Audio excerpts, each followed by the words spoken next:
There's always going to be restrictions and laws and limitations placed on human behavior in an attempt to control the chaotic nature of human nature. I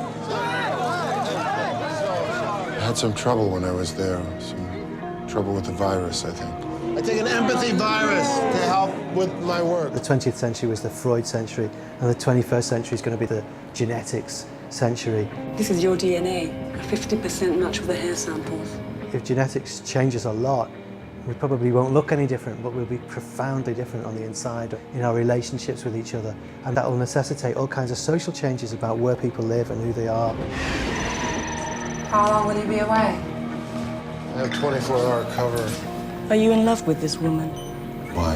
How long has Miss Gonzalez been pregnant? I think the film's incredible in the fact that it's more true to life than any science fiction film I've seen or been involved in, because it's so shockingly real. I came to Shanghai to investigate a fraud. The stuff that's in the film is actually happening now. We're just choosing not to focus on it and see it. Then I fell in love with you.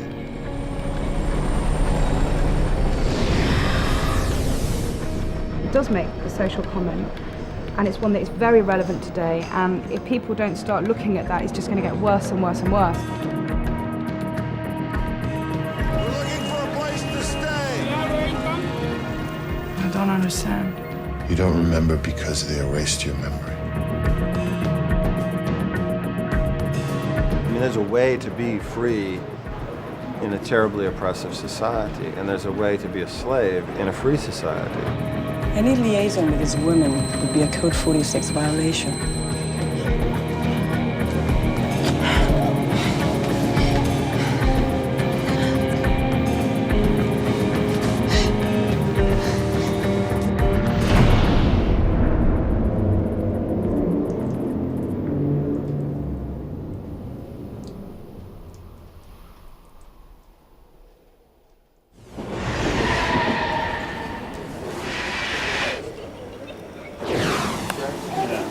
I think probably on Code 46, it started when we were working on 24-hour Party People. Just wrote a script while he was filming 24-hour Party People, and Michael, being the force of nature that he is, was able to have meetings and conversations about it late at night after he'd finished shooting.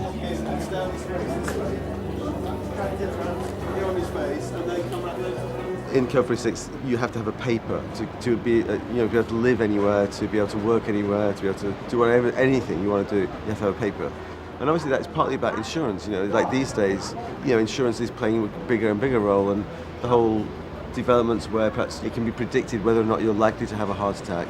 How does that affect your insurance? If you can't get insurance, can you therefore get a mortgage? If you can't get a mortgage, can you buy a house? If you can't buy a house, and so on. So these things are kind of general issues. Does your wife look like you? No. Here is the DNA of your mother, genetically identical. Michael's starting point was that we'd do Oedipus, or a version of Oedipus, which is obviously about fate and the inescapability of fate. So genetics fitted nicely. So it just seemed to be an interesting variation on what is a very sort of, very simple and kind of mythical story. I need to go home. He knows he went to Shanghai. You should go home. We didn't want to do a straight traditional science fiction. We wanted to find a story that could be set in a reasonably near future, but a simple love story in that context. It's just making a film about love and these two people, as opposed to we're making a science fiction film and this gadget and that gadget and this is how the future's going to be and this how this is going to be. It wasn't like that at all. I love the idea of the script. I love the twist in the classic kind of romance structure that, man meets a woman, they fall in love, but there's obstacles placed in front of them that prevent them from being with each other. What's your relationship to this woman? Just want to know about her. Well, you can't liaise with her.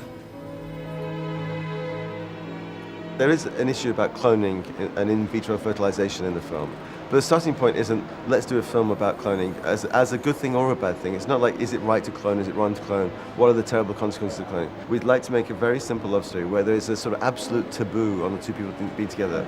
Because I think everyone's experienced a love affair where, for some reason, they can't be with that person. I do remember you. From a dream. From my birthday dream. The casting was really crucial in this because I think because it's a love story, we knew that it's never going to work unless the two main characters work as a couple and there was chemistry. So we always wanted to cast the two people at the same time. Of course, life never works out like that. And what happened was that we knew that Samantha Morton had read the script and loved it. And so we made a commitment to Sam to do it on the basis we would find a guy that would go with her. And in fact, Michael had met with Tim Robbins earlier in the project, but at that time we didn't have the right woman to go with him. And we were looking at all sorts of different options. And actually, once we got Sam, we thought that Tim would actually be a good person to go with her. So Michael went and met Tim again, and we decided that was the perfect couple, and it worked out pretty well. It's interesting, the combination of actors on screen together, what one would call chemistry. It's impossible to predetermine whether that's going to be there or not. I was never scared of you, even when I should have been. Even though my fate was in your hands, I always trusted you. For William's character, William being from, in the story he's from Seattle, he's kind of from a very comfortable environment, a very safe environment. Daddy! You want me to guess what you're thinking? Yeah. Bicycle. See.